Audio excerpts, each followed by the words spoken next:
Okay. What is the objective, mission, vision of the Ramon Aboitiz Foundation as a whole? Well, the Rafi vision is basically to touch people and shaping their lives, no? So, in fact, I prepared here. Actually, this is not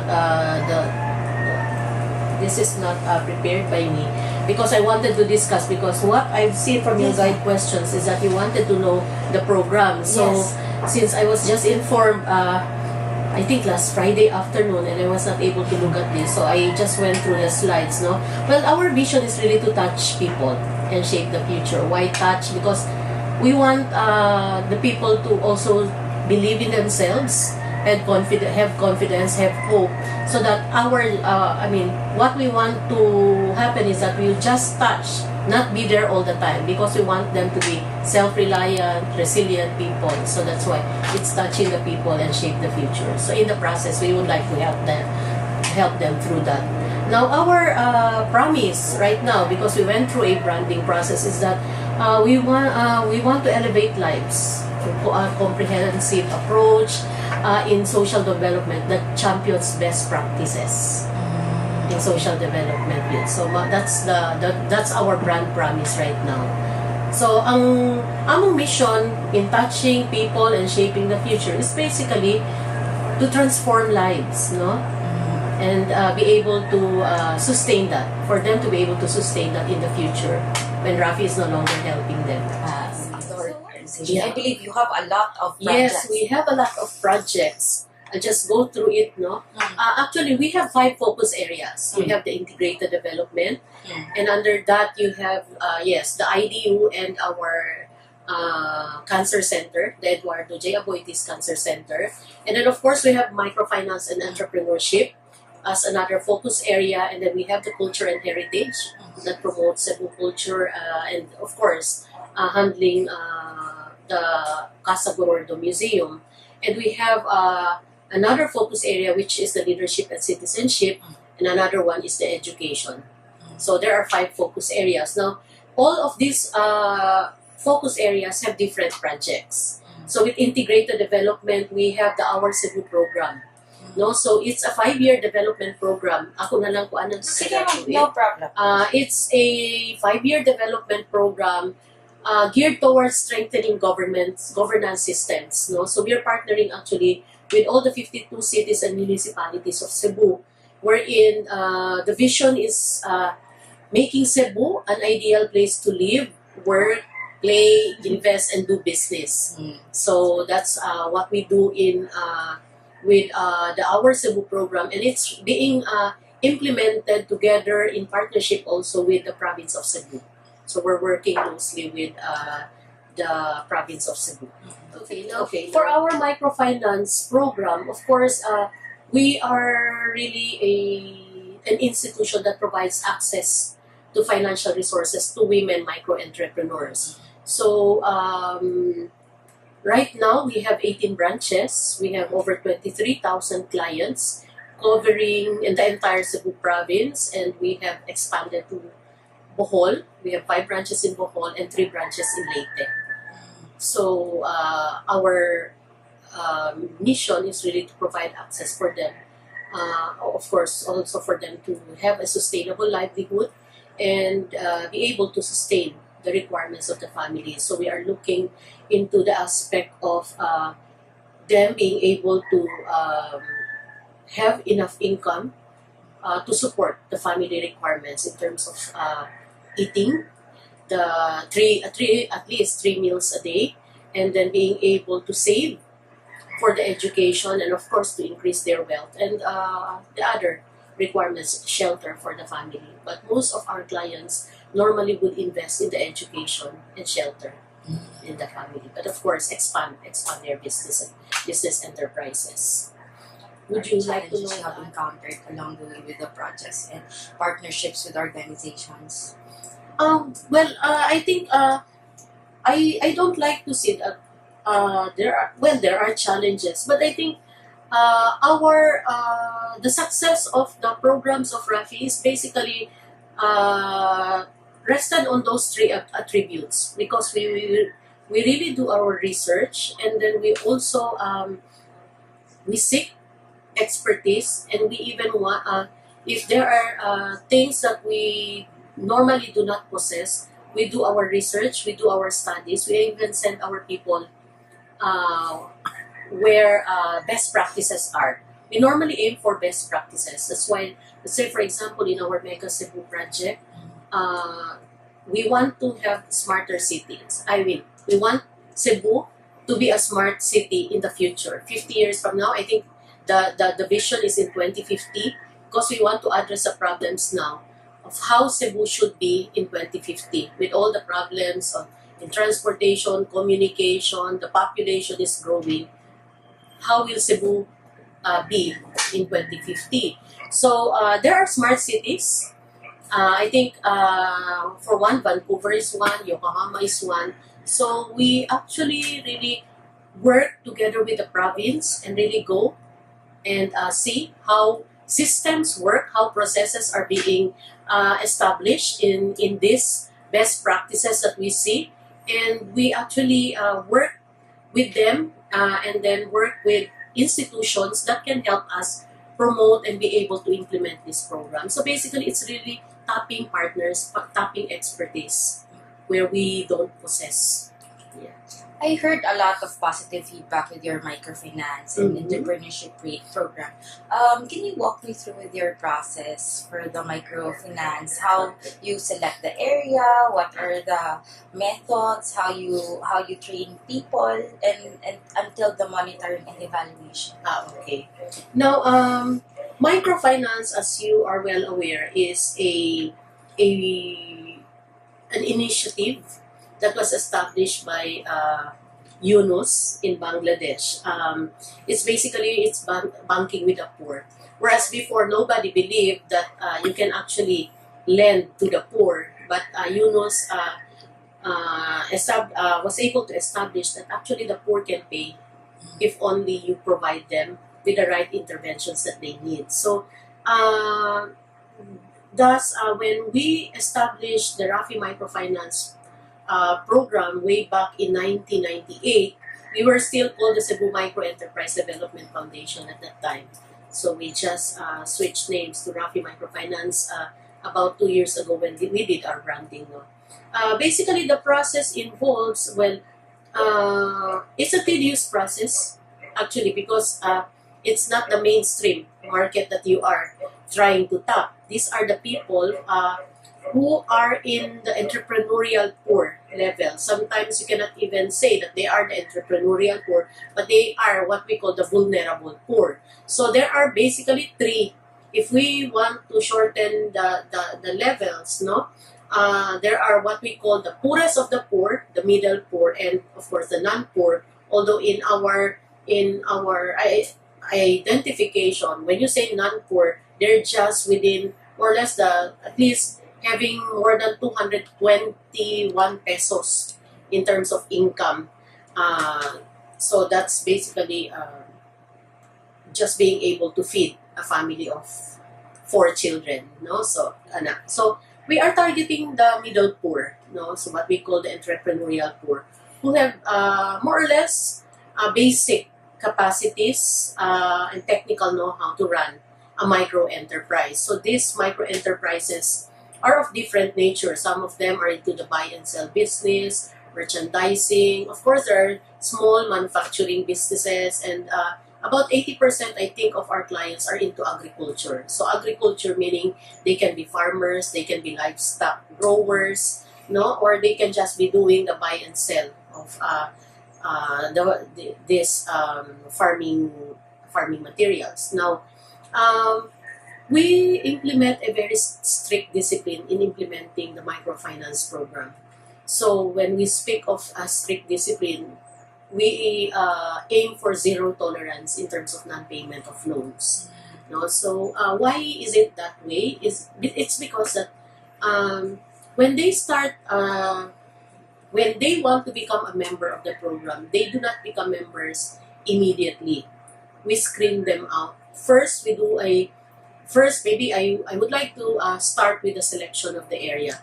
In selecting the area, we really we do a research. It can be, and this research actually is really done on the ground to determine the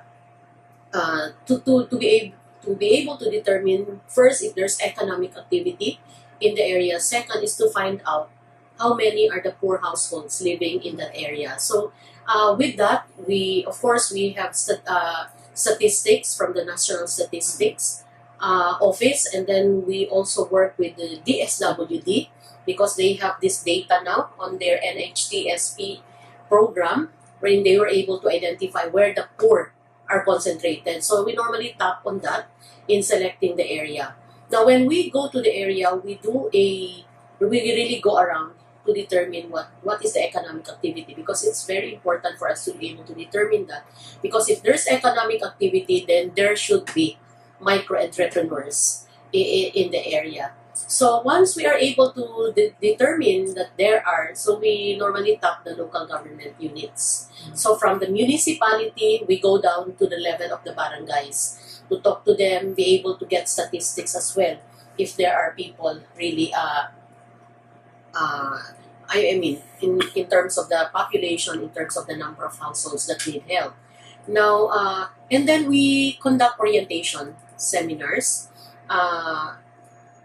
for us to be able to discuss to them the program. It's very important that for them to know exactly what are the policies and procedures of the program. Now, once we orient them, we already distribute the application forms, and we do a background investigation of the prospective customers. So we go around to inspect the household. We have this tool called the Progress Out of Poverty Index, wherein it's a very graphic tool, wherein it's a tool that was developed by the Grameen Foundation, and it's being used worldwide to select our clients. So all you have to do is go and see, and then I just put a tick mark in terms of the assets, in terms of being able to send their children to school. So there's a scorecard for that, for us to be able to determine if they score this much, then they are qualified for the program. If they score below that, the requirement, then they cannot be accepted to the program because they belong to the poorest of the poor, wherein other interventions have to be integrated before they can become members of the program. Now, for those who are above, they're not our target markets because they're the non-poor. So basically, we select our clients according to that. And then after that, when they are already, when we do background investigation, because our loans do not have collaterals, so we rely on the character of our prospective clients. So we go about, I think, interviewing at least 3 people, at least 3 sources. So I think we go for a neighborhood checking, we go for an LGU checking if they have cases in the file against them in the barangay level, mga ingana, no? And then, of course, to the members of the household. And of course, to see if there is an existing enterprise, no? Or a very small business being run by our prospective client. Now, after that, they go through a 2 session of what we call the weekly group training. That's where we integrate them now to an existing group that's to a group that's existing in the area. That is, if there is a group in that area, in that barangay. Otherwise, if there's none, then we form groups. No, we form them into groups. Now, during that weekly group training, we discuss to them the policies in credit, in savings, basically our policies in the institution. All those principles about credit, zero tolerance on the credit discipline. It's very important that we discuss it to them because these are the clients who do not have sufficient education. Yeah, and you have to inform them exactly what you expect them to do, and what are the expectations, because in implementing the microfinance program, there are so many demerit system. There are so many for you. If you are going, you're going to default on a loan. If you are absent in a meeting, then there are demerits, and it could affect your the amount of loan that you can get from us. So that is being discussed to them, the importance of credit, the importance of savings, the importance of micro-insurance, so they would understand. So that when they are already members of the program, they know exactly what to expect from us. And then malikayan, no? Malikayan ka na bitaw, malikayan nga that they will be questioning us nga ngano man ing ani, ngano ing ani ang interest, ngano mga on all these things. So we want to avoid that.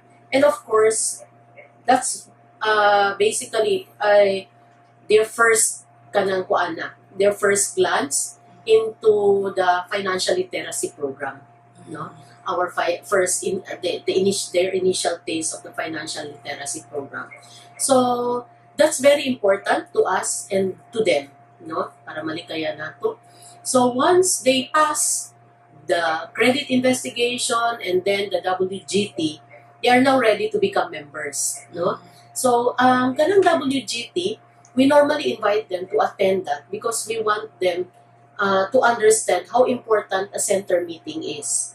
A center meeting, by the way, is a weekly meeting of our clients.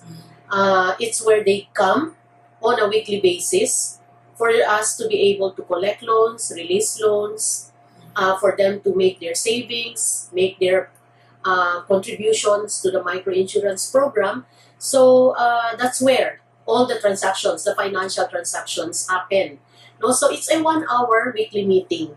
No, so since it's a 1 hour meeting, we saw it also as an opportunity, not only for us to concentrate ourselves in the transactional aspect, but on the social aspect as well. So some of our interventions are also introduced during the center meeting. So kanang transactional aspect is basically it's just one part of the activity that they do in the center meeting. The other thing is that we also conduct activities with them. So the activities can range from education, it can also be on skills, training, or it can be an empowerment training or an activity. So squeeze yun na namo, no? So that's why we are really trying to look for ways and means to malimit namo tong transactional aspect, so we have more time to sit down with them and discuss about issues, because we believe mango that our clients do not have so much access, although karon mas improve na siya kay they have TV, they have is that we also work in synergy with the other programs here for them to bring, for us to be able to bring to them the advocacies of Rafi. So that's why we have activities, let's say for example, sa cancer center, it's prevention of cancer, no? So we get information from our cancer center for us to be able to discuss as well to the nanays. Even kana mga breast screening, kay paluna na among mga nanay, and they can actually implement that in the community, kana mga anak. Now we have this project with the Greening Philippines. So ang ako nakitaan, it's a potent structure yun nga if you want to grow and nurture trees, well, our nanays live in this area. So that's why in December when we met with in January, when we met with our clients in an assembly, we even gave them seedlings. So kanang ingana bitaw, so we want to impart to them that this is not, Rafi, I think one also of the success of Rafi is being able to work in synergy with the other programs, as introducing our program, let's say, for the integrated development, wherein they have the Bajau community. So we come in to give the other components, no, na sa need nila. So the same manner nga ang other programs would also come in to introduce their programs to our nanays. So the nanays know, our nanays, we always call them, by the way, as nanays because they are women, and akong mga staff manggod who goes around are basically mga naapa na sila sa ilang 20s, and our clients are already in their 40s, 50s, 60s, so naanad nga tawagon og nanay, no? So ang nanays mga so they always tell us na so we are always able to explain, okay, the income of the foundation in terms of the microfinance, because there are really asa man na ato ang income if this is an NGO, which is basically a question also with the other implementors, where that particular experience with one of our clients that I went to Manila with because she received an award. There's this Micro Entrepreneur of the Year Awards. It's a national award that's being sponsored by City Foundation and together with the Microfinance Council of the Philippines. So every year they look for the most outstanding micro entrepreneurs. So I was a farmer from Sibonga, and she was selling her goods in Carbon. So the daughter of Theresa came to her and asked her, Nanay, would you want to supply to SM? Because we have SM and we have Save More. The nanay was immediately, ni-back out siya. And then, no ma'am, I don't want. So I talked to her. Nanay, why don't you want? It's an opportunity na instead ka magpainit dito sa Carbon, here is now a client kanang wanting to get, so imuha na lang supplyan, and then makauli na dahil ka sa Sibonga rather than diri ka sa Carbon nga mangulekta pa ka, tibok adlaw, gabii, di ba? Kay gabii man lang sila maabot. And then she told me, ma'am, bas hindi ko ka-supply, ma'am, dili manggod kanang 30 days manggod sila diha, ma'am, dugay kaayo kanang dito sa Carbon, immediately the following day, bisang habo, kanang anak. But they do not see the potential nga kanang what that particular kanang engagement would offer them immediately. Kuan na dahil, she finds it cumbersome to be dealing with SM, kanang mga ingana ba. So in other words, I see that some of our clients, and especially those who are already borrowing 50,000 and up from us, needs that kind of intervention. So we are going to that direction of being able to kanang not only provide access, but being able to provide other interventions that they need to grow their business. So basically, ingana ang kuano. So we have this weekly center meeting for us to be able to create established discipline with the clients that they need to attend to their business on a very serious manner. And with that, we also want to tell them that in attending center meetings that we are very serious about collecting our loans, and we are very serious that they impose discipline upon themselves, no, to pay their loan obligations and to save also a portion of their income by way of saving. It's a mandatory savings. We only require them to save at least 50 pesos per week so that in the future they'll be able to use it and not depend to us for capitalization. So we have this class.